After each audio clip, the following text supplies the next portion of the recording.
Jem, Yes. what are your manifestations for the women in the future?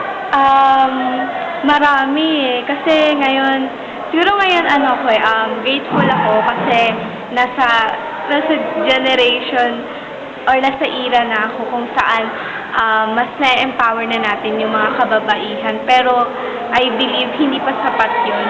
And that's why, isa sa mga manifestation ko is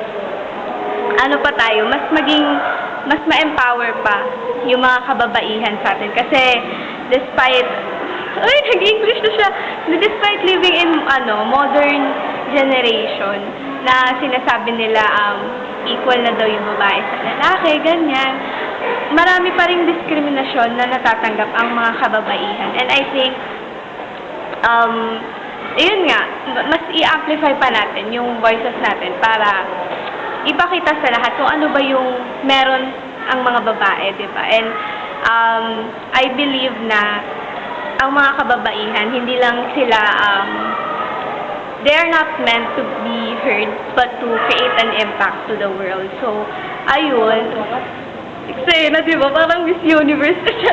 Airtime ka dun, airtime. Airtime mo, totoo lang talaga. Kaya ayun, sana in the future, mas makilala pa kung ano ba yung lakas na meron ng mga kababaihan, di ba? Ayun lang naman. Go. Ikaw ka. Hi, wala pa akong may...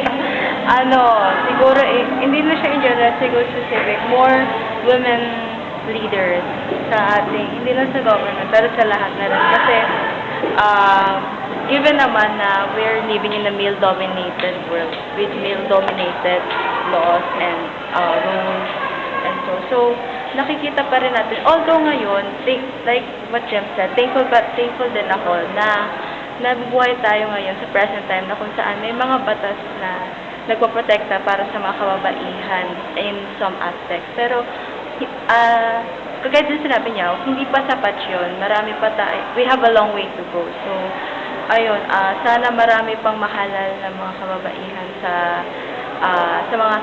taas. And that, yung mga mahalal na mga kababaihan, makilala sila as someone na palaban, as someone na kayang itayo ang bandera ng mga kababaihan. Para naman, kasi nagsisimula yan sa taas nagsisimula sa kanila yung tunay na kapangyarihan dahil meron silang influence, meron silang power to influence yung mga kababaihan na tumayo sa sarili nila. So, abante babae, palaban, militante.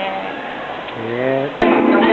Ay, wait, video pala to, te. Anong masasabi nyo? Ano naman tayo, guys? We did it.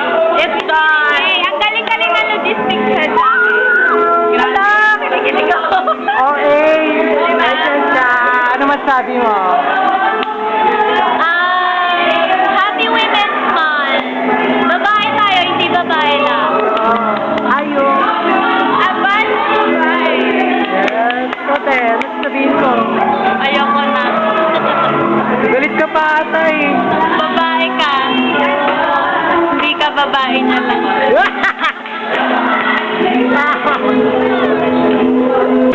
Hi, Nikki. Kamusta ang pagiging nursing sa FEU? Ayan, ganyan po tumango ang mga burgis. Lo. Ayan, si nursing. Nag-chef day, baby. Ala, asan ako?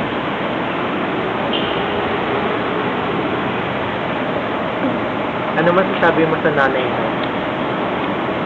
Thank you, Mama.